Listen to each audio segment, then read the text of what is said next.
Mitch on the Markets, a conversation about the issues and trends affecting investors with Mitch Zacks, Senior Portfolio Manager at Zacks Investment Management. Mitch, Yes. Both your clients and other individual investors have portfolios now in this current market environment that are down, and some quite significantly lower from where they were even just a year ago. The question, though, that I think clients want answered at the moment is, what do I do now? Okay. What I can say currently is that what we have to continue to do is make rational decisions based on fundamental information and try and prevent ourselves from making emotional decisions to what's going on in the marketplace. Generally speaking, what we're seeing in the marketplace is essentially a market that's being driven by fear. But in the midst of that fear, if you can look beyond a time horizon of about 12 to 18 months and think in terms of a 3 to 5 year time horizon, the selling that we're seeing in the marketplace should not be shaking out individual investors. What we're actually seeing is very sophisticated investors signaling to us, such as Warren Buffett and other people, that they're actually taking increased stakes in equities. And the answer is that it may still continue to go down, but that over a longer period of time, we're probably closer to lows than we are to another massive leg down. If you look historically at market pullbacks, there have been about 5 of them in the last 100 years. In that period of time, with the exception of the Great Depression, market pullbacks from peak to trough have been about at the 40 to 45% maximum level. This market pullback will be the largest market pullback that we've seen since the early 80s. It's about akin to what happened in the 70s. I don't expect that the pullback that we saw in the Depression to materialize in this instance. So my basic belief is that we're closer to the bottom than we are to another leg down, and that if you have the ability to stay the course because your time horizon is over a 12 to 18 month period, that's the rational course of action. All right, so could you share with us then, having said that, what the plan is over at Zacks Investment Management for changes in the investment strategies that you manage for your private clients? Sure. In different strategies, we're approaching it very differently.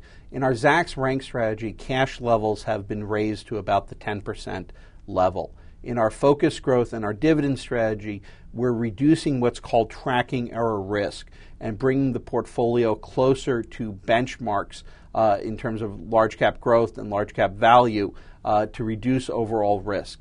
In the quantitative strategy, the actual best course of action is not to be rushing in where you're seeing volatility within a day, what usually takes a year to occur, and rebalancing very quickly. You want to let sort of the older information stay within the stocks. If you continue to move into stocks that are very, very recently getting upward earnings estimate revisions in a market that's just taking all asset classes and all types of stocks down, you're going to be constantly jumping to things that are being hit. So we've been reducing the turnover level in the quantitative strategy. On a relative basis, the strategies are performing very, very well relative to their benchmarks. And from an institutional perspective, we're very excited about the relative performance that we're generating. On an absolute basis, what has to happen is that for clients who don't have the ability to wait this out, the 18 to 24 months necessary to get back to where we began, I believe you have to be reducing the beta of the portfolio by increasing market neutral exposure and increasing fixed income exposure. And we've been doing that proactively with some accounts and where it's appropriate with the financial advisor for the client's risk level. But basically what's going on here is a massive deleveraging. The people who are going to be hurt the most are people who are forced to sell at the lows. They're forced to sell at the lows because they're investing with leverage. So your majority of your hedge funds are highly leveraged vehicles. They're under pressure. Their returns are about in line with the market. They're down substantially. Then the prime broker comes to them and says, listen, we have to remove the leverage from your strategy. They're forced to sell out at the lows. So they ride the leverage down, but they don't have the lasting power to stay for the ride back up. I see. As an individual investor, none of our clients are margined, none of them are leveraged. If you can psychologically hold it out, the people who are going to be hurt the hardest are the people who have used leverage to invest in risky assets. If you hold it the course and you can stay with equity exposure akin to your risk level or reduce it slightly because of your psychological reaction to the volatility, you're able to come out of this not necessarily completely whole, but you're able to come out of this with substantially less pain. Right now, fear is at an absolute high. Sentiment indicators are indicating that the market is severely negative market sentiment, which is very, very positive. Inflation doesn't look anywhere in the system. In fact, where the concern is now deflation. And the Fed is actively cutting interest rates. On top of that, the government is pouring as much money as they possibly can into the system to prevent to essentially stabilize the financial services sector. Mm-hmm. All these, once the sentiment turns around, will be positive for the market. And I think looking at historical PE multiples, looking at historical valuation multiples, you have to look at equities, and U.S. equities in particular at this point, and say it really is a good idea to keep the current equity exposure if possible. If the time horizon for the money that's invested is less than an 18-month horizon, increasing fixed income exposure and increasing market neutral exposure slightly, not pulling out entirely from the equity markets, is the best course of action. But all fundamental indicators say that the market is much better to be buying at this point of time than it was at the beginning of the year, because every metric is now positive. Now, just as the market overshot in terms of exuberance in the 98 to 2000 period, it's going to overshoot in terms of pessimism. And I'm not going to say that we're absolutely at a bottom, but I am going to say that the pessimism in the system, combined with the low interest rates, combined with the low valuations, says that if we get a normalization of return to corporate earnings, the market does have substantial upside at this point in time. The key is not to panic, to keep the equity investment consistent with the risk level, and to ride it out. If someone is not forcing you to liquidate, you should not force yourself to liquidate. If you do, it's the same as if you had leverage and you're never going to be able to get the returns back that you lost. Interesting. Something new over at your firm, I understand.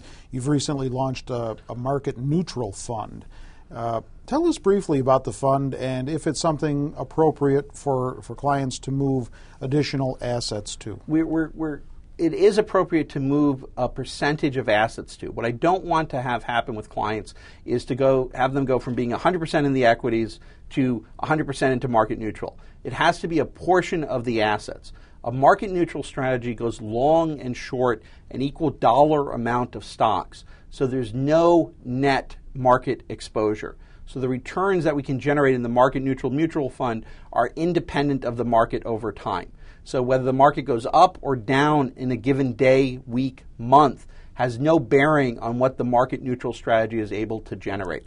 And so far, in the month that we've had it going on, which has been an extremely stressful month for the market, according to Lipper's analysis of returns, we're at the top 5 to 1% of all market neutral mutual funds in the country. So the strategy is certainly working, and it's working well in this sort of stressful environment.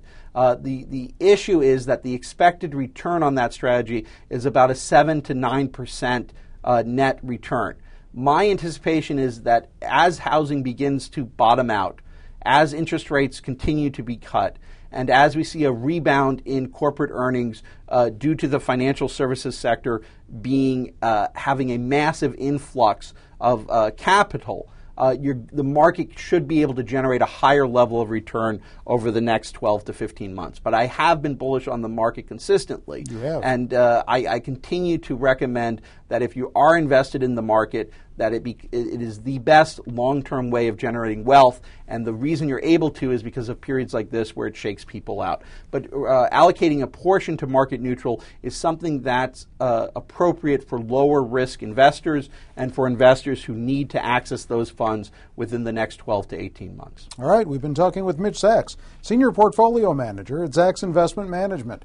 And with Mitch, I'm Terry Ruffalo.